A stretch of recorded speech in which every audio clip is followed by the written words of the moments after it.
it's the strongest thing I've made.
네, 그랜드 마스터 클래스 그랜드 스테이지의 세 번째 강연 시작해 보도록 하겠습니다. 사실 여러분들 AI 툴 많이 쓰시나요? 네, 그래서 요즘에는 정말 다양하게도 많이 쓰이기도 하고 가까이 기술적인 툴이 너무너무 많이 발달해가지고 정말 이걸 안 쓰면 안 된다 이런 생각도 많이 들기도 하고요. 동시에 쓴 사람과 안 쓴 사람의 격차가 많이 이제 큰 것 같아요. 근데 이제 하나의 툴을 넘어서 직업을 위협하기 시작했습니다. 무엇보다도 가장 크게 위협하는 것 중에 하나가 바로 창작의 영역이고 창작 중에서도 글쓰기입니다. 글쓰기. 사실은 저희가 이제 그랜드 마스터 클래스 기획하면서도 AI 툴 많이 이제 도움을 받았거든요. 뭐 강연 주제를 뽑을 때도 그렇고 연사 설명도 그렇고 너무너무 쉽더라고요. 근데 그래서 이제 다양하게 생각하게 되는 것 같아요. 이런 인공지능의 시대에는 글쓰기를 어떻게 할 것인가? 과연 글쓰기는 존재하실 것인가? 좀 더 나아가서 예술은 이제 인간이 할 필요가 있는 것인가? 이런 주제까지 나아가는 것 같습니다.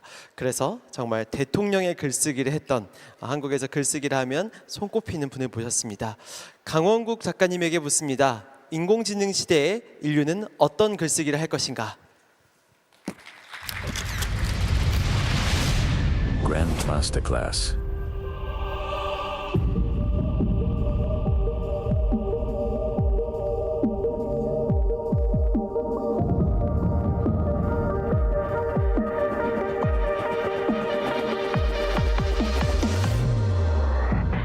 강원구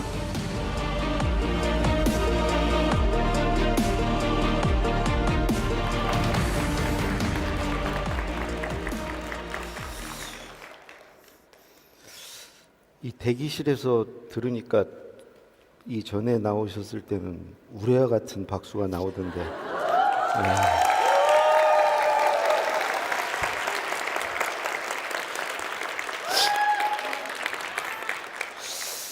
저는 좀 일찍 왔는데요. 계속 복도를 왔다 갔다 했습니다. 내가 다른 데 가면 저를 그렇게 알아보시는 분이 많지 않은데 오늘은 유독 많으신 것 같아요. 그래서 그 재미로 계속 복도를 왔다 갔다 했습니다. 진짜 좋은 분들만 오신 것 같아요, 오늘. 거의 한 절반 정도가 저를 알아보셔서 정말 놀랐습니다. 오늘 저는 이 PPT를 안 씁니다. 예.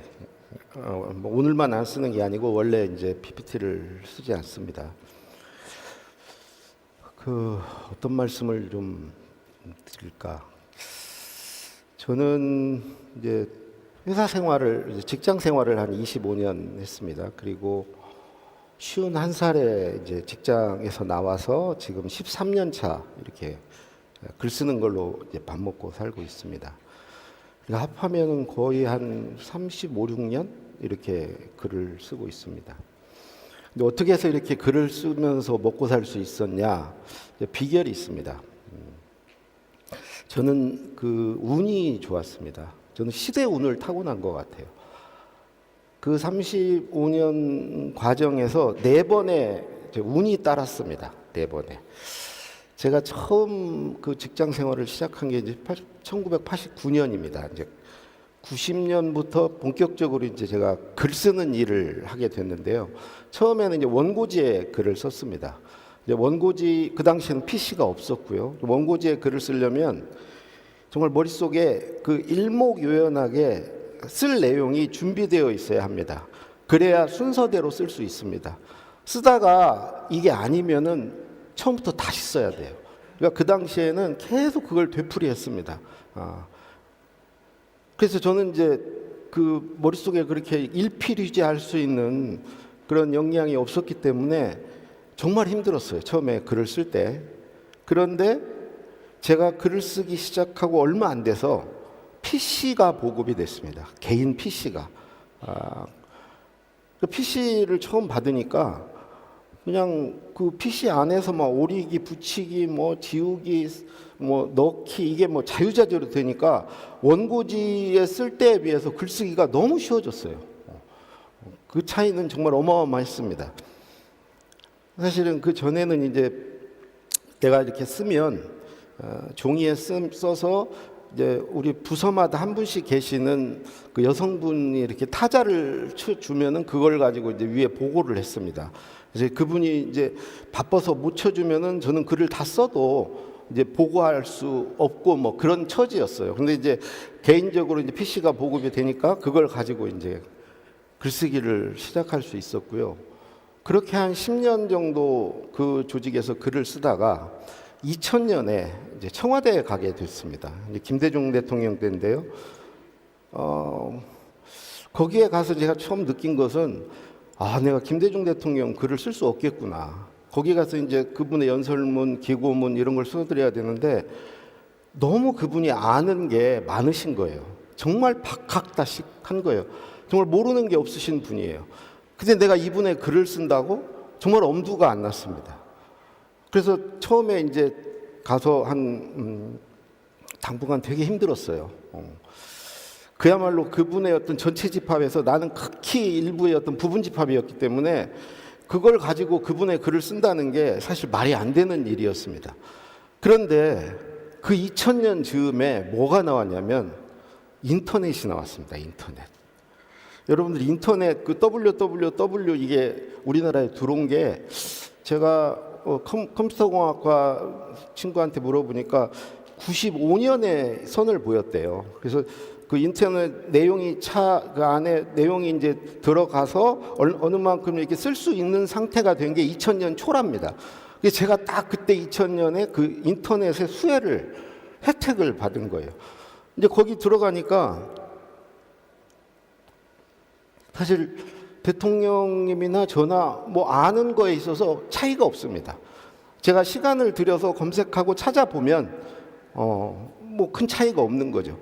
예를 들면 뭐 어휘력, 문장력 이런 부분에서 그분과 차이가 큰데 저는 늘 그 인터넷 켜고 네이버 국어사전을 열어놓고 단어를 다 찾아가면서 썼거든요. 유의어를 찾고 예문을 보고 그렇게 쓰니까 거의 이제 그 글을 쓸 수 있게 됐습니다. 그렇게 해서 이제 쭉 직장 생활을 노무현 대통령을 모시고 이렇게 쭉 하다가 2010년 초반에 직장에서 잘렸습니다. 2012년인데요. 그래서 이제 직장에서 잘리니까 더 이상 이제 글을 쓸 일이 없죠.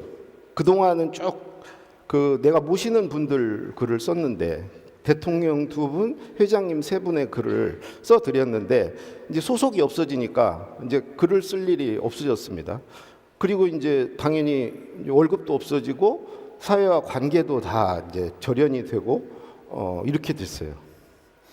사실 그렇게 해서 나오니까 그 전에는 이렇게 어디 그 모임에 가면 되게 이렇게 좀 환대를 받고 뭐 이랬는데 뭐 내가 이제 밖에 나오니까 이제 어디 문자를 해도 뭐 다 씹고 전화도 안 받고 그때 이제 정권이 바뀌어 있어가지고 저를 이렇게 모른 채들 하더라고요, 세상이. 그래서 세상과 이렇게 단절이 됐습니다. 그러니까 이제 아내가 월 200만 원은 벌어와야 된다. 그래야 우리 생활이 된다. 그랬는데 200을 못 벌겠는 거예요. 할 줄 아는 게 아무것도 없는 거예요. 그나마 그 남의 글 쓰는 걸로 25년을 버텼는데 그 일이 없으니까 이제 먹고 살 수가 없는 거예요.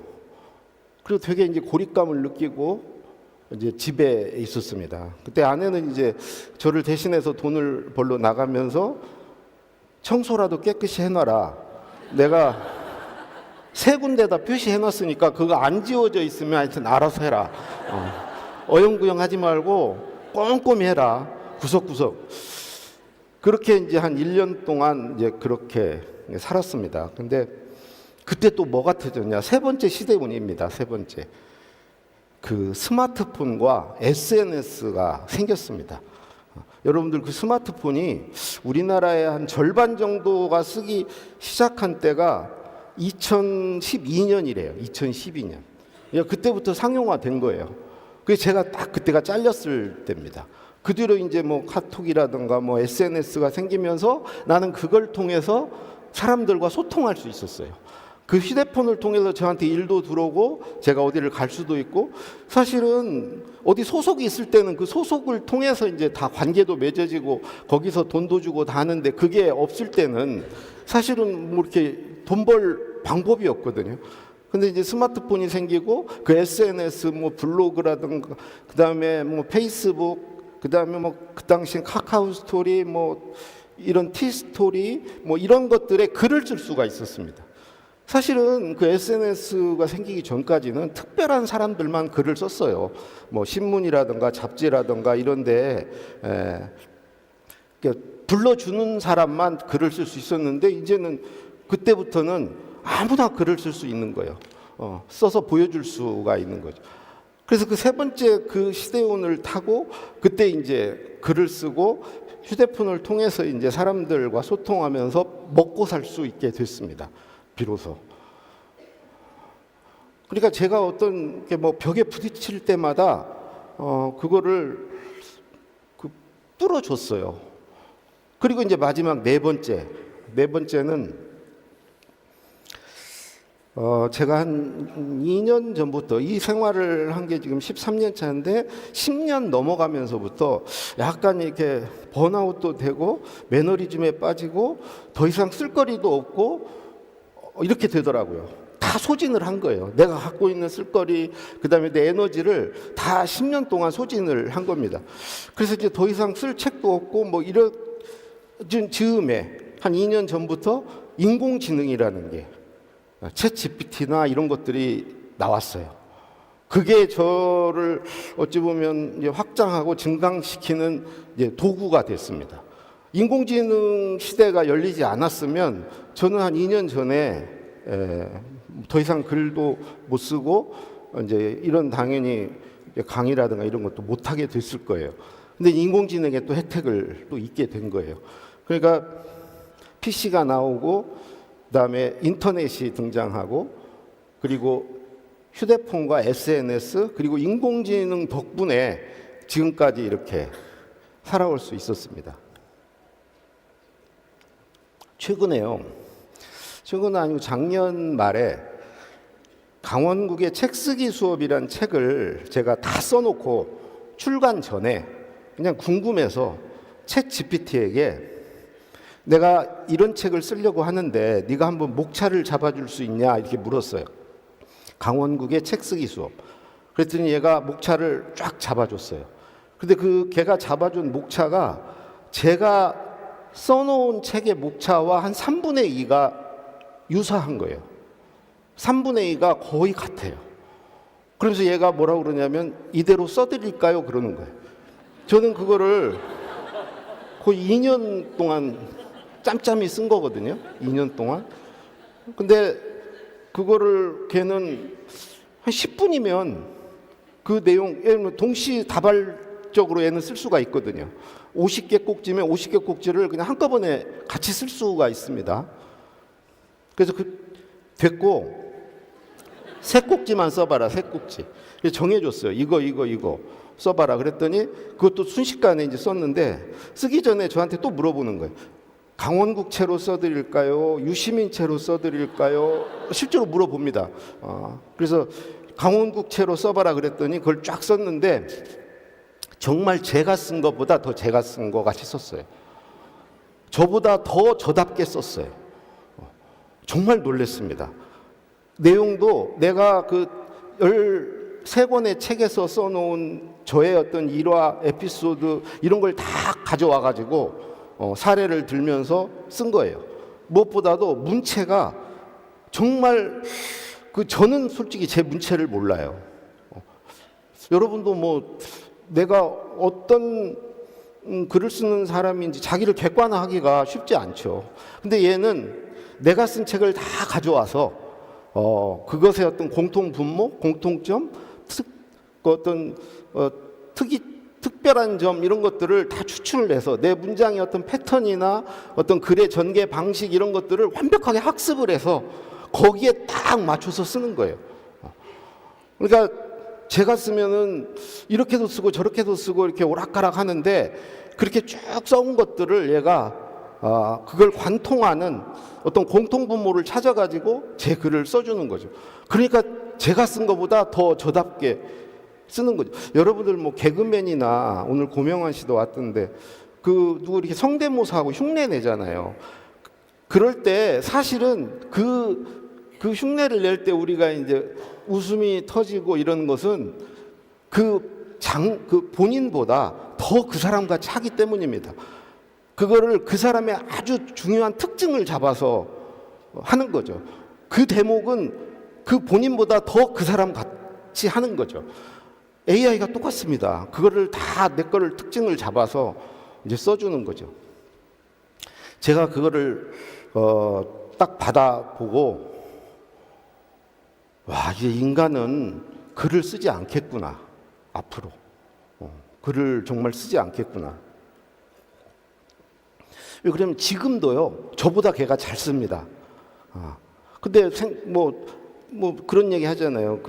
이미 지금 에이전트 단계에 들어섰다고. 오픈 AI가 뭐 1단계는 챗봇 이렇게 대화하는 거고 2단계가 추론이고 3단계가 에이전트 단계고 4단계가 뭐 혁신이고 5단계가 조직 단계다. 그 조직 전체의 일을 AI가 그냥 다 대신한다. 근데 이미 지금 세 번째 단계인 에이전트 단계에 들어서 에이전트 단계는 어떤 단계냐? 사람의 일을 대행하는 겁니다. 그야말로 말 그대로 대신하는 거예요. 근데 이게 모든 일을 대행하지는 못해요. 그 모든 일을 대행하는 단계는 AGI라고 그래서 제너럴 범용. 지금은 특별한 어떤 부분들만 대행할 수 있어요. 저는 글쓰기도 그 중에 하나라고 생각하는데 인간의 모든 일을 대행하는 AGI 단계, 범용 인공지능 단계에 가면 이제는 그냥 그야말로 인간 흉내를 완벽하게 내는 거죠. 흉내를 내는 정도가 그냥 인간하고 똑같이 지가 자율성을 가지고 마음껏 이렇게 흉내를 내는 거죠. 그게 지금 빠르면 어떤 사람은 뭐 5년, 어떤 사람은 10년. 그게 대체적으로 보면 하여튼 10년 전후에 10년 내외에 그런 세상이 온다는 거 아니에요. AGI 시대. AGI 시대가 오면 자, 우리가 글 쓸 때 저도 지금 글 쓸 때 글쓰기 싫습니다. 그리고 글 쓰는 거 힘들어요. 스트레스도 받고 시간도 들여야 되고 정말 힘든 일 중에 하나예요. 글쓰기라는 게. 근데 그거를 AI가 인간보다 더 잘할 수 있다 그러면 누가 글을 쓰겠습니까? 아니 자기가 글을 쓴 것보다 AI에게 맡기면 더 잘 쓰는데 저는 쓸 사람이 없을 거라고 생각해요. 억울해서라도 안 쓸 거라고 생각해요. 아니 나는 내가 힘들어서 썼는데 AI에게 부탁한 저 친구의 글이 더 평가를 받고 반응이 좋으면 더 이상 AI에게 맡기지 누가 글을 쓰겠냐고요. 저는 글 쓰는 의욕도 떨어지고 사람들이 글을 안 쓰게 될 거라고 생각합니다. 그러니까 좀 길게 잡으면 10년 후부터는 이제 글을 쓰지 않을 거다. 그럼 뭘 하냐? 말하고 살 거다. 말로 살 거다. 글 대신에 전 자판도 없어질 거라고 생각합니다. 자판, 컴퓨터 자판. 글을 쓸 필요가 없으니까 말하는 게 더 편한데 왜 칩니까? 그냥 말로 주문하면 되잖아요. 그러니까 이제 말로 살 거라고 생각을 합니다. 제가 이렇게 말로 살 거라고 믿는 이유는 사실 글이라는 게 그렇게 오랜 역사가 아니잖아요. 뭐 소크라테스 그 시대에 뭐 비로소 시작한 인류 전체 긴 그 여정에서 보면 그게 최근이지 않습니까? 그리고 이제 소크라테스나 플라톤도 글을 써서는 안 된다고 그 당시에 얘기를 했었죠. 왜 그러냐? 이유가 두 가지예요. 하나는 글로는 사람을 설득하기가 어렵다. 내가 이렇게 글을 써서 누구한테 이렇게 주면 그 사람이 어떤 반응이 있을 텐데 그 반응에 내가 반응하지 못한다. 내 글 내용을 보고 뭐 궁금한 점이나 자기와 다른 생각이나 이런 걸 가지고 나한테 말을 하지 않잖아요. 그 독자가. 그 말을 해야 그거에 대해서 내가 해명을 하고 설명을 하고 이렇게 하면서 그 사람을 설득시킬 수 있는데 이게 불가능하잖아요. 글에서는. 그래서 저도 이제 글을 쓸 때 꼭 네 가지를 염두에 두고 썼어요. 내 글을 읽고 의문을 갖지 않도록 하자. 이게 무슨 말이야? 이런 의문. 두 번째, 의심하지 않도록 하자. 이 말 맞아? 이게 무슨 근거로 이 말을 이렇게 하는 거야? 세 번째, 반론, 반박하지 않도록 하자. 이 말 나는 이렇게 생각 안 했는데 이건 틀린 얘기인데 이렇게 반론, 반박하지. 마지막 네 번째가 거부하지 않도록 하자. 내가 쓴 내용에 대해서 나는 싫어, 이렇게 안 할래. 이렇게 거절하지 않도록 하자. 그렇게 써야 말할 때 같은 말하기의 효과를 낼 수가 있는 거죠. 글로도. 근데 이제 그걸 염두에 두지 않고 쓰면은 내 글이 내 손을 떠나면 이제 그 독자가 자기 나름대로 해석하고 그거에 대해서 평가하고 그런데 그게 내가 원래 가졌던 취지나 의도와 다르게 나올 수 있죠. 말은 그거를 바로잡을 수 있습니다. 바로잡을 수 있는데 글이 그게 안 돼. 그러니까 이제 소크라테스는 그걸 쓰면 안 된다. 또 하나는 말은 내가 상대를 정해서 너 이리 와봐. 내가 너한테 얘기할게. 이렇게 정해서 얘기할 수 있는데 글은 써놓으면 누가 읽을지를 모른다. 그게 정말 위험한 거다. 내가 내 글을 읽을 사람을 특정할 수가 없다. 그게 얼마나 그게 무모할 일이냐.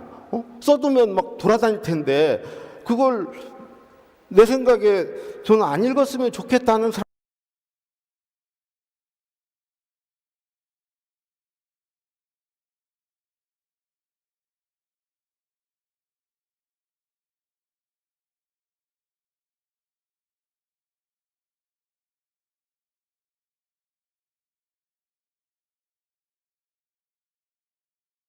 은 그냥 사람의 기억으로 전수되고 그러던 시절입니다. 구전으로. 그렇지만 글은 이제 글을 기록이 되니까 그 다음 세대 뭐 이렇게 이어갈 수가 있는 거죠. 또 하나의 특징은 글은 대상이 무제한인 거죠. 아까 대상을 특정할 수 없다고 그랬는데 그게 오히려 이제 장점이 될 수 있는 거죠. 동시에 정말 수많은 사람이 그 글을 읽을 수 있지 않습니까? 말은 이렇게 오늘같이 이렇게 모아서 이렇게 얘기를 해야 되지만 글은 그럴 필요가 없으니까요. 이런 공간적 그러니까 시간적 제약이 없는 거죠. 글은 시간적으로 기록으로 남고 공간적으로 이게 확장이 가능한 거죠. 그래서 저는 글을 사람들이 이제 썼을 거라고 생각합니다. 그런데요, 이 두 가지 다 깨졌습니다. 지금 두 가지 다. 말도 기록이 되고요, 말도 전파가 무한정으로 전파가 가능한 시대가 열렸어요. 기술적으로. 저는 어디 요즘에 이제 가서 말을 할 때 틀림없이 여기 계신 분 중에 누군가는 내 말을 녹음하고 계실 거다. 나중에 그거 들이밀면서 너 이렇게 말하지 않았냐고 하실 수 있다. 누군가 기록하고 있다.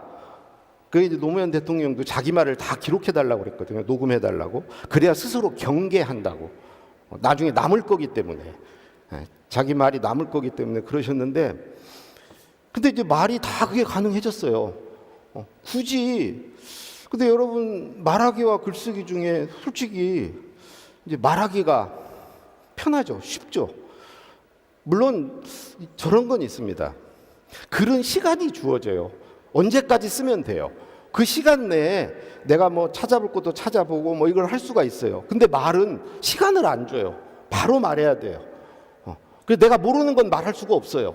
글은 모르는 거 찾아서 쓰면 됩니다. 아는 채 할 수 있어요. 나를 포장할 수 있는 시간이 주어집니다. 근데 말은 그게 안 되죠. 그래서 제 아들도 전화를 하면 되게 싫어합니다. 카톡하지 왜 전화를 하냐고.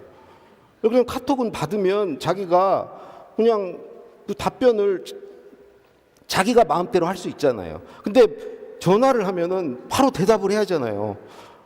그러니까 그런 걸 싫어해요. 그런 점에서는 이제 글이 나름의 장점이 있죠.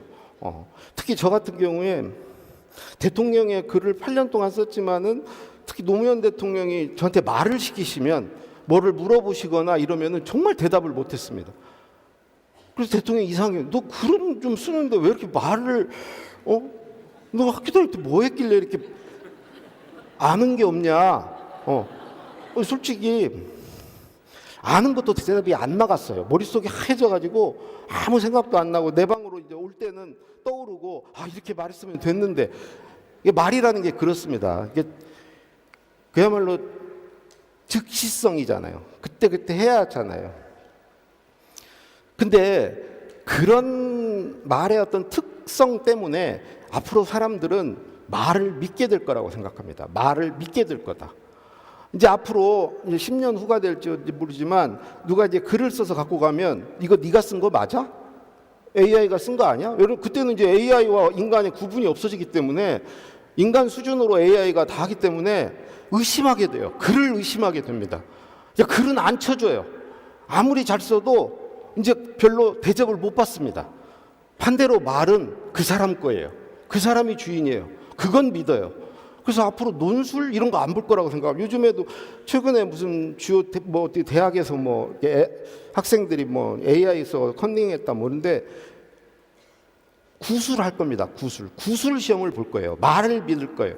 말로 해보라고 그럴 거예요. 말은 그 사람 거거든요. 그건 믿을 수 있거든요. 그러니까 이제 앞으로 말로 다 옮겨갈 거라고 생각합니다. 말로 말하기의 중요성이 커지고 이제 말로 갈 거다. 사실 그 김대중 대통령은 모든 말을 글로 써보고 하셨습니다. 그냥 누가 오찬 자리가 있어도 점심 자리가 있어도 그 밥을 먹으면서 첫 마디를 뭘로 꺼내고 질문을 뭘 하고 뭘 칭찬해주고 이거를 다 글로 이렇게 써보고 준비해서 가셔서 늘 이렇게 말을 했습니다. 그렇게 해서 말을 해서 그분의 말은 들어보면은 그냥 받아 적으면 글이에요. 글에 가까운 이제 말을 하셨고 노무현 대통령은 반대로 모든 글을 말해보고 쓰셨습니다. 그분은 말을 충분히 해보면 글이 되는 순간이 온다. 그래서 저를 앉혀놓고 계속 못 받아 적게 하고 계속 말을 하세요. 광복절 경축사 같은 경우는 5년 동안 많을 때는 19시간 말을 하신 해도 있습니다. 근데 어느 순간이 되면은 야 이제 됐다. 지금부터 잘 받아 적어라. 그럼 받아 적으면 글이에요. 그 순간이 반드시 옵니다. 여러분도 말을 계속 하다 보면 이제 글이 돼요. 어찌 보면 글은 말로 준비하고 말은 글로 준비하면 되는 거죠. 되는 건데 이제 그 글을 AI가 이제 대신하게 되면서부터 저는 이제 글쓰기의 위기를 맞게 될 거라고 생각합니다. 그러니까 인간이 글을 안 쓰고 이제 그렇게 될 거다. 그게 이제 쉽게 얘기하면 한 10년 후부터다. 이렇게 됐을 때 저는 앞으로의 10년이 그야말로 골든타임이라고 생각합니다. 골든타임. 골든타임이에요. 두 가지 측면에서 그렇습니다. 하나는 만약에 10년 후부터 AI가 글을 쓰면 우리가 글을 쓰면서 터득하고 체득해왔던 역량들을 인간은 다 잃게 될 겁니다. 잃게 될 거예요. 저 같은 경우에 글 쓰는 시간 말고는 별로 생각하는 시간이 없어요. 생각하지 않고 살아요. 글 쓸 때만 좀 생각해요. 깊이 있게. 그렇지 않습니까? 글을 안 쓰면 생각을 안 할 거예요. 그러니까 어떤 비판적 사고력이라든가 여러 역량들, 어떤 언어적인 역량, 그 다음에 무슨 그 자아 어떤 인식 능력. 왜냐면 글을 쓸 때 자기한테 묻고 자기가 대답하는 거거든요. 너 이거에 대한 네 생각 뭐야? 아, 나는 이렇게 생각하는 사람이구나. 이러면서 자기를 알아가는 거거든요. 근데 이런 거 다 없어질 거예요. 그야말로 이렇게 사유하고 성찰하고 이런 능력이 급속도로 저는 떨어질 거라고 봅니다, 인간이. 그렇게 되면 뭐 그걸 다 AI가 대신해 주니까 사는 데는 별 문제가 없겠죠. 문제가 없지만은 인간 자체는 되게 퇴화할 거다. 우리가 옛날에 저 초등학교 다닐 때는 주산을 했습니다. 학급에서 공부 잘하는 애들은 다 주산 몇 단 이랬어요. 걔들이 다 암산으로 그 성적 나오면은 뭐 그 다 평균도 내주고 선생님을 대신해서 그런 일을 다 했고요. 그때는 되게 그때 계산기 나오고 나서 그런 능력이 뭐가 필요합니까? 그 능력 다 퇴화했습니다. 암산 능력. 그 다음에 암기하는 거, 그 스마트폰 나오면서 우리 이제 외우지 않잖아요. 뭐 노래 가사나 무슨 뭐나 외우지 않습니다. 암기력, 기억력 많이 떨어졌습니다. 자동차에 달고 다니는 이 내비게이션. 그거 나오면서 그야말로 우리 길눈이 어두워졌잖아요. 이 공간 지각 능력이 제 아내가 진짜 그거가 정말 끝내줬습니다. 길눈이 되게 밝았어요. 그걸로 유세 부리고 저한테 막 그렇게 사람이 당신 IQ가 몇이냐고 막 운전할 때마다 그렇게 방황 감각이 없냐고, 그리고 예전에 이리 갔던 거 왜 기억을 못하냐고 그러는데 저는 정말 기억을 못하거든요. 그 내비게이션 나오면서 안에 그런 능력 아무 소용 없습니다. 그걸로 뭐 자랑할 일도 아니고 뭐 내비보다 잘할 수 없잖아요. 뭐 그런 게 한두 가지가 아니죠. 저는 글을 만약에 안 쓰게 되면은 그 이상 엄청난 이 파급 효과, 악영향이 클 거라고 봅니다. 그럼 어떻게 해야 되냐? 지금 10년 남았습니다. 그 이후에는 글을 안 쓰시기 때문에 그 역량 못 키워요. 10년 내에 그걸 키워야 됩니다. 특히 자녀들. 자연스럽게 나는 그 역량을 못 키우게 될 거라고 생각해요. 그 환경에서. 그 환경에 지배당하기 때문에 그 역량이 자연스럽게 퇴화할 겁니다. 그래서 지금 그걸 해야 된다. 하나는 10년 마지막 기회다. 또 다른 하나는 뭐냐면요. 제가 이제 지금은 새 책 준비를 하는데 읽기에 관한 책이에요. 독서법. 그 책을 준비하고 있는데 제 나름대로 25가지 독서법이 있어요. 내 머릿속에. 그래서 그 25가지 독서법에 다 명칭을 제가 정했어요. 무슨 독서. 근데 그건 저만 아는 거예요. 그 개념을 저만 아는 거예요. 제 아내한테 물어봐도 이게 어떤 독서법인지 알겠어? 그러면 한 절반은 알고 절반은 몰라요. 25개 중에. 근데 내가 AI에게 챗 GPT에게 넣어줘봤어요. 그랬더니 얘가 이 25개 중에 딱 하나 빼고 24개를 정확히 내 의도, 내가 머릿속에 갖고 있는 개념을 그대로 얘기를 하더라고요. 난 정말 놀랐습니다. 그러니까 걔가 거의 내 뇌와 이게 싱크가 되어 있다는 생각이 들어요. 내가 생각하듯이 걔도 생각을 하는 거예요. 네가 이런 용어를 썼으면 이 용어의 개념은 이럴 거야. 너의 경험과 그동안 네가 쓴 글 이런 거에 비춰볼 때 너 이런 독서법을 말하려고 하는 거지. 얘가 정확히 알아요. 정확히 압니다. 저 솔직히 그 책은 진짜 날로 먹을 것 같아요.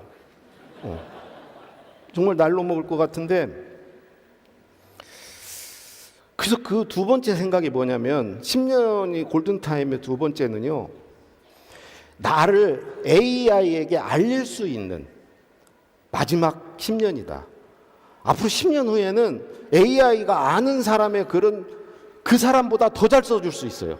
그 사람이 쓴 것 같이 그 이상으로 잘 써줄 수 있어요. 근데 AI가 모르는 사람은 그 사람의 글을 대행해 주지 못해요.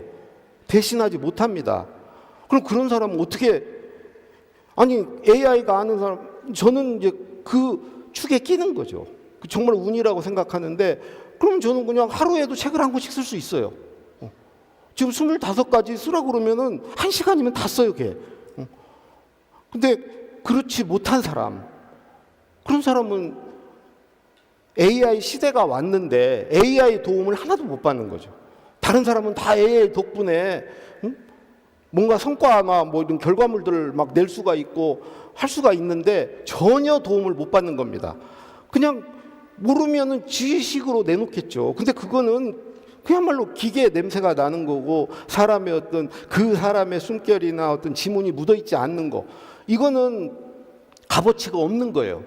이제 앞으로 한 10년 후에는 그야말로 인간적인 것과 기계적인 거의 구분이 엄격하게 이루어질 겁니다. 그러면 지금 이제 어떻게 해야 되냐? 10년 동안 저는 우리가 그 글 쓰는 데 필요한 어떤 그 사고력이나 이런 것들을 잃지 않으면서 계속 발전시키면서 AI에게 나를 알리고 AI와 친하게 지내는 10년이 돼야 된다. 10년이 지나. 지금부터 글을 쓰실 때 AI와 협업해라. AI와 동행해라. AI를 이제 그게 없으면 나중에 대체돼요. 내가 대체돼요. 근데 그 AI를 일종의 나의 어떤 부족한 부분을 채워주는 동행자로, 동반자로 만드는 10년이 돼야 됩니다. 그래서 저는 지금 글을 쓸 때 12가지 방법으로 AI와 글을 함께 씁니다. 12가지. 제가 12가지를 지금 다 기억할 수 있을지 모르겠는데 한번 말씀드려 볼게요. 첫 번째는 내가 초안을 쓰고요. 그냥 하나를 쓰는 거예요. 그래서 AI에게 주는 거죠. 줘서 AI 보고 고쳐보라고 하는 거죠. 퇴고하라고 하는 겁니다. 그렇게 할 수 있잖아요. 두 번째는 AI에게 초안을 쓰라고 하는 거예요. 주제를 주고 이거에 난 써봐. 그래서 걔가 쓴 것을 내가 고치는 겁니다. 그렇게 많이들 하실 거 아니에요. 세 번째는 내가 뼈대를 세워요. 뼈대. 개요를 짜요. 흐름을 만들어요. 그리고 AI에게 거기에 살을 붙이라고 그래요. 살을. 그 내용을 채워봐라. 네 번째는 AI에게 구조화를 시키라고 그래요. 틀을 짜라고 그래요. 뼈대를 세우라고 그래요. 그리고 걔가 뼈대를 세워주면 내가 거기에 살을 붙여요. 그 방법도 얼마든지 가능하죠. 다섯 번째는 저는 이제 이거 할 때는 아내한테 부탁을 하는데 AI도 하나 쓰고 나도 하나 쓰는 거예요. 근데 내가 AI에게 부탁을 하면은 그게 개입이 돼서 이게 별개의 어떤 그게 안 나오기 때문에 그럴 때는 제가 아내에게 부탁을 해서 AI 시켜서 하나를 어떤 내용의 글을 써보라고 해라. 그래서 그렇게 해서 하나를 받고 내가 쓴 걸 가지고 두 개를 비교하고 서로 섞습니다. 섞어서 글을 하나를 완성을 해요. 이게 다섯 번째입니다. 여섯 번째는 여러분 흔히 쓰시는 소위 프롬프트, 계속 걔한테 주문하고 질문하고 하면서 쓰는 방법. 이게 이제 여섯 번째죠. 일곱 번째는 제 나름대로 이걸 공수교대라고 하는데, 공수교대. 일단 틀을 잡는 걸 내가 잡아요. 두 번째로 AI에게 그걸 가지고 쓰라 그래요. 쓴 걸 가지고 내가 편집을 해요. 그리고 다시 AI에게 줘서 퇴고를 해보라고 그래요. 주고받는 거예요. 주고받으면서 글을 써 나가는 거죠. 여덟 번째는 내가 주도적으로 쓰고요. 글을 쓰다가 막힐 때만 AI에게 도움을 청해요. 야, 여기 쓰다가 여기서 더 이상 쓸 말이 없는데 그 앞에 거 쭉 보여주고 이 뒤를 어떻게 이어가야 돼? 그렇게 하는 게 여덟 번째입니다. 아홉 번째는 이건 저 아내한테 배운 건데 네 가지를 씁니다. 챗 GPT, 클로드, 퍼플렉시티, 제미나이. 요 네 가지에게 똑같은 주제의 글을 각각 써보라고 해요. 네 개. 그럼 각각 씁니다. 각각 쓰는데 그렇게 해서 네 개의 글이 나오면 네 개를 한 문서로 묶어서 또 네 개한테 이거를 글 하나로, 그러니까 네 개의 문서를 하나의 글로 만들어 봐라. 네 개 또 줘요. 이걸 한 두 번, 세 번 합니다. 그러니까 세탁을 하는 거예요. 그러니까 어떤 특정 AI로부터 받은 게 아니고 이것저것을 섞는 과정이죠. 융합하는 과정. 이렇게 쓰는 게 이제 아홉 번째고요. 열 번째는 내가 어떤 글을 쓰려고 그러는데 AI 네가 이걸 쓸 수 있어? 이걸 쓰기 위해서 네가 궁금한 거 나한테 물어봐. 물어봐. 그래서 걔가 물어보는 걸 내가 대답해 줍니다. 대답을 다 답변을 해주면 그 답변을 다 모아가지고 제가 글을 씁니다. 아내가 요즘 아르바이트로 어디 그 동네 어디 뭐 취재하고 그걸 글로 만드는 일을 하는데 안에 어떻게 가냐면요. 스마트폰만 갖고 가서 취재를 하죠. 자기가 질문하고 대답하는 걸 녹음을 해요. 그 녹음한 걸 갖고 와가지고 그 인공지능한테 이걸 글로 풀어서 네가 글로 정리해줘 그래요. 그러면 얘가 그걸 다 듣고 그냥 글로 만들어줘요. 11번째는 내가 구술을 하고 구술을 말로 하는 겁니다. 구술을 하고 글을 쓰라고 하는 거예요. 구술을 하고 내가 지금 하고 싶은 얘기가 뭐 대통령이 저에게 말씀하시듯이 제가 계속 말을 하는 거예요. 그러면 걔가 그들을 다 듣고 이제 글로 바꿔줘. 12번째는 마지막 12번째는 걔에게 자료만 요청합니다. 자료. 글을 요구하지 않고요. 내가 이런 글을 쓰려고 그러는데 이 글에 필요한 뭐 사례라든가 근거라든가 인용할 거리가 있으면은 네가 좀 아는 것 좀 줘봐. 그래서 자료만 받아서 그 자료를 가지고 글을 쓰는 일을 이렇게 합니다. 지금 12개 다 얘기했나요? 뭐 글의 종류에 따라서 이렇게도 하고 저렇게도 하고 계속 그렇게 합니다. 근데 제가 이걸 잘할 수 있게 된 건요. 경험 때문입니다. 제가 그 연설비서관을 했던 게 사실은 대통령의 인공지능이었던 겁니다. AI였던 거예요. 정말로 그렇습니다. 내가 인공지능을 요즘 상대하면서 내가 그때 인공지능이었구나. 제가 모신 대통령은 두 가지를 잘 해주셔가지고 제가 그걸 할 수가 있었어요. 뭐냐면 첫 번째는 저한테 충분히 얘기해 주셨습니다. 충분히 얘기를 해 주셨어요. 그리고 다른 데 이렇게 얘기해 놓은 거 써놓은 글이 많았어요. 데이터가 많았습니다. 충분한 자료를 저에게 주셨어요. 그러니까 제가 그거를 이제 할 수 있었고, 다른 하나는 제가 써가지고 드리면은 그걸 다 고쳐주셨어요. 자기가 쓴 것처럼. 자기의 어떤 톤과 자기의 어투, 자기의 문체로 그거를 다 고쳐주셨어요. 그러면서 내가 점점 이렇게 교정을 할 수 있게 됐어요. 그 주파수를 이렇게 맞춰갈 수 있도록 그분에게 점점 가까워지고 그분에게 빙의 될 수 있도록 그거를 해주셨어요. 피드백을 잘 해주셨어요. 그래서 사실은 그때 내가 글을 쓰긴 했지만 내 글을 쓴 게 아니고 그분들 글을 쓴 거고, 내가 쓴 글은 그분들의 글입니다. 그분들의 글이에요. 그분들은 떳떳하게 자기 글이라고 말하셔도 돼요. 왜 그러냐? 자기로부터 나온 내용, 나는 내 걸 가지고 쓰지 않았고 그분들 머릿속에 있는 것을 내가 잘 읽어서 그걸 가지고 말씀을 듣고 글을 쓴 거고, 그렇게 쓴 글을 본인들이 다 자기 글로 바꾸셨거든요. 당연히 자기 글이죠. 자기 글인데 인공지능이 지금 작동하는 게 딱 두 가지잖아요. 하나는 데이터를 많이 가지고 있어요. 어마어마한 데이터를 가지고 있습니다. 대통령이 저에게 말씀해 주셨듯이 데이터를 가지고 있고, 또 하나는 얘가 인간의 어떤 글 쓰는 문장 패턴을 아는 겁니다. 패턴, 스타일을 아는 거예요. 그러니까 흉내를 내는 거예요. 인간이 준 그 재료를 가지고 요리를 인간같이 이렇게 만들어내는 거죠. 그걸로 이렇게 글도 쓰고 말도 하고 하는 거죠. 그게 이제 대통령이 자기식으로 바꿔준 그것까지 같은 건데, 그래서 제가 이제 요즘 고민은요, 당장 지금 읽기 책도 그런데 어떻게 하면 AI 냄새를 지우고 이걸 내가 쓴 것처럼 포장할 것인가, 떳떳하게 이건 내 글이다라고 어디 가서 얘기할 수 있게 하려면 어떻게 해야 되는가?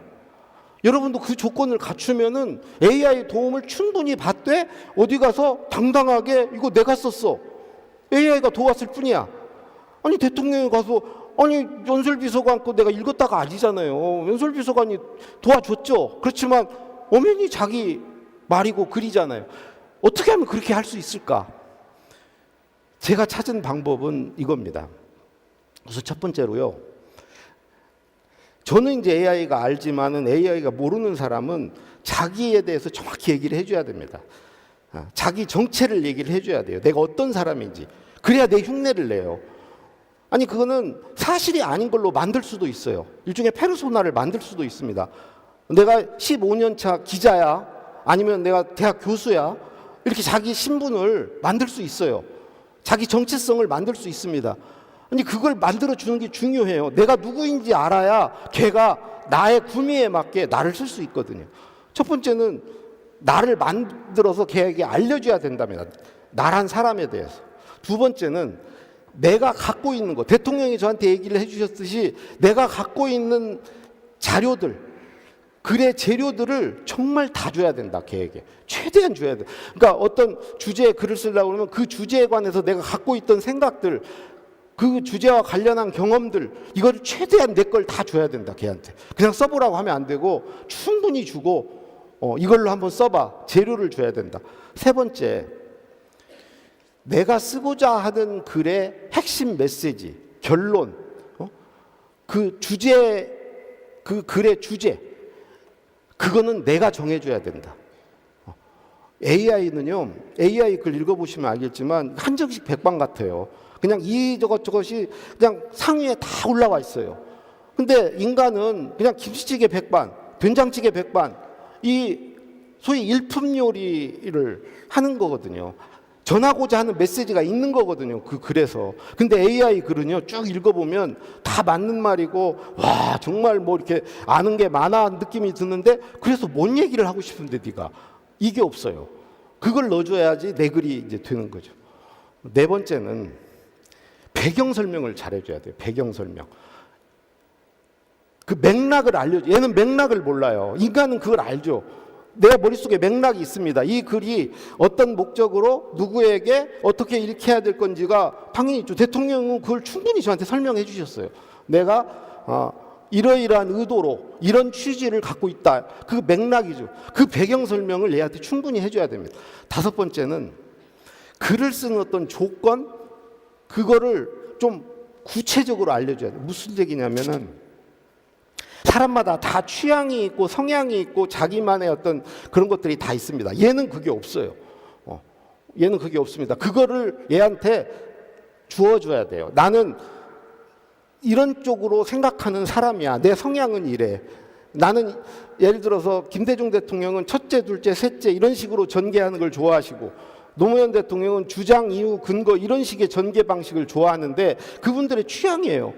이것을 충분히 알려줘서 그래서 조건을 명확히 좀 해줘야 된다. 여섯 번째는 맡기고 손 놓는 게 아니고 빌드업을 같이 해야 된다. 빌드업을. 작업에 참여해야 된다. 내가 같이 만들어 가야 된다. 그 다음에 이제 일곱 번째는 글이 이렇게 나오잖아요. 나오면 반드시 내가 쓴 것 같이 하려면 저는 경험을 넣습니다. 제 일화, 제 에피소드, 제 스토리를 넣어요. 그건 세상에 나밖에 없는 거예요. 그걸 넣는 순간 이 글은 강원구 글이구나 이렇게 되는 거예요. 여덟 번째는 감정을 이입합니다. 감정을. 내 기분, 내 어떤 정서, 내 느낌, 이것도 저밖에 없는 거예요. 거기에 글 내용 중에 그런 걸 추가할 만한 내용들이 있습니다. 감정을 이입해 주는 거예요. 감정을 이입해 줘서 내 글같이 만드는 거죠. 아홉 번째는 취사 선택하는 겁니다. 취사 선택.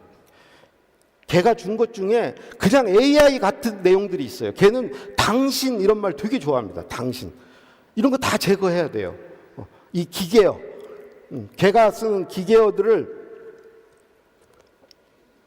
제거하고 이 취사 선택을 하면서 동시에 저는 제 톤으로 글을 이렇게 맞춥니다. 톤으로. 그리고 이제 마지막 하나는 일상적으로 걔하고 친하게 지내는 거예요. 친하게 지내서 걔가 나를 충분히 알도록.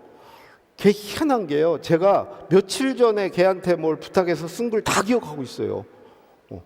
나는 잊어버렸는데 얼마 전에 그런 내용 했는데 그 연장선상에서 그것과 관련해서 써드릴까요? 이렇게 다 물어요. 걔가. 그러니까 계속 격조하지 않도록 계속 걔랑 이제 같이 동행할 필요가 있죠. 그러면 이제 내가 쓴 것 같이 씁니다. 누가 봐도 이거는 강원국이 썼네 이렇게 돼요. 그래서 이제 결론적으로 좀 마무리 말씀을 드리려고 하는데, 저를 보면 25년 직장 생활할 때는 읽기 듣기의 삶이었습니다. 읽기 듣기. 내가 모시는 분들 생각을 읽고 그분들 말씀을 듣고 그분들의 글을 써드리는 삶이었어요. 일종의 반사체였습니다.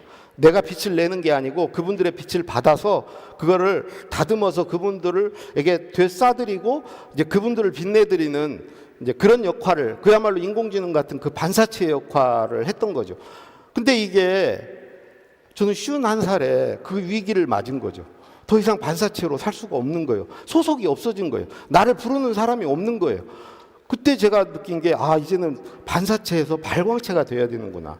내 빛을 내야 되는구나. 그건 다른 말로 말하고 써야 되는구나. 말하고 써야 되는구나. 내 빛을 내는 거예요. 내 말을 하고 내 글을 쓰는 거죠. 그래야 먹고 사는구나. 나만 그런 게 아니겠구나. 이제 초고령 사회 시대인데 다 계신 분들이 100살 넘게 살 텐데 어디 소속된 삶이 인생 전체에서 한 절반 정도밖에 안 될 때 절반을 어떻게 사실까? 그리고 지금 사회가 옛날에는 그 오프라인 중심 사회였잖아요. 너 어디 다녀? 너 어디 나왔어? 그 어디가 중요했잖아요. 근데 이제 어디가 없어지고 다 온라인으로 들어가지고 다 디지털화돼서 온라인 안에서 사는데 어디로 자기를 증명하고 사는 시대가 아닌데 결국은 내 말과 글로 나를 보여주고 내가 이런 사람이라는 걸 보여줘야 내가 어떤 이 사회에서 세상에서 존재하는 거 아니겠습니까? 그래야 밥 먹고 사는 거 아니겠어요? 아니 솔직히 어디 다닐 때는 내 존재감 없는 게 유리했습니다. 저는 회사 다닐 때 회장이 내 이름을 모르면 나를 자를 염려가 없기 때문에 최대한 나를 모르면 좋겠다. 아니 내 이름을 모르는데 어떻게 저를 자릅니까? 나는 안전한 거죠. 그냥 묻어가는 게 최고죠. 그리고 내가 존재감 없이 살면은 내 위 상사들이 좋아합니다. 내가 한 일이 다 자기 거거든. 그거를 자기가 그 자리를 차지하는 거거든. 그러니까 조직에 있을 때는 뭐 그러면 저한테 너 이렇게 얘가 겸손하냐 막 이러면서 그렇게 살라고 보냈어요. 너 말없이 살아. 너 그냥 있는 듯 없는 듯 살아. 그렇게 했는데 그리고 또 그게 제가 유리했고요. 유리해서 그렇게 살았는데 거기서 나오니까 이제는 그렇게 살며 먹고 살 수가 없는 거예요. 시대가 이제 그렇게 된 거죠.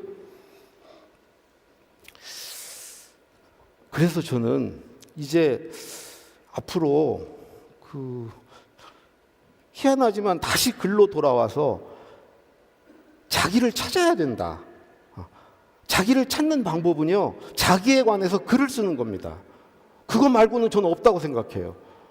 나에 관한 글을 쓰는 겁니다. 저도 이제 51살 넘어서 이제 글을 써보니까 예를 들어 어떤 글이냐, 나와 관련된 관계에 관한 글, 아니면 내가 겪었던 사건에 관한 글, 아니면 내가 시간 순으로 쭉 살아온 과정에 관한 글, 결국은 글쓰기는 다 나에 관한 거죠. 내 생각, 내 의견, 내 감정, 내 경험 다 그걸 가지고 쓰는 거죠. 근데 그렇게 쓰다 보니까 처음 51살 때 그냥 존재조차 없고 납작했던 제가 두툼해지고 그 글 속에서 제가 피어나는데 그 전에 막 어려웠던 일들을 글로 쓰면은 나를 괴롭혔던 사람과 화해도 하게 되고 그게 치유받고 그리고 글 속에서는 내가 그렇게 멋있어지는 거예요. 힘들게 산 사람일수록 그 힘든 경험을 글로 바꾸면요, 글에서는 빛이 납니다. 그런 글을 독자들이 좋아하거든요. 힘들었던 경험들. 그러니까 힘들게 살았으면 글로 보상 받으셔야죠. 그걸 받아야 되는데 그런 사람일수록 또 글을 안 써요. 글을 안 쓰고 글을 안 써도 되는 사람들은 또 글을 써요. 그래서 저는 50살 먹어서 그렇게 글을 쓰면서 그런 것들을 이제 얻었습니다. 그래서 앞으로 10년 동안 좀 자기에 관한 글을 누구한테 너는 네가 좀 그런 게 흔들리지 마시고 자기에 관한 글을 좀 꾸준히 쓰시는 게 AI에게 자기를 알리는 길이기도 하고 내가 어떤 글쓰기 역량을 계속 유지하는 길이 될 것이라고 생각합니다. 이제 질문을 받으려고 그랬는데 시간이 다 돼서 조금 이따 질문 시간에 받도록 하겠습니다. 고맙습니다.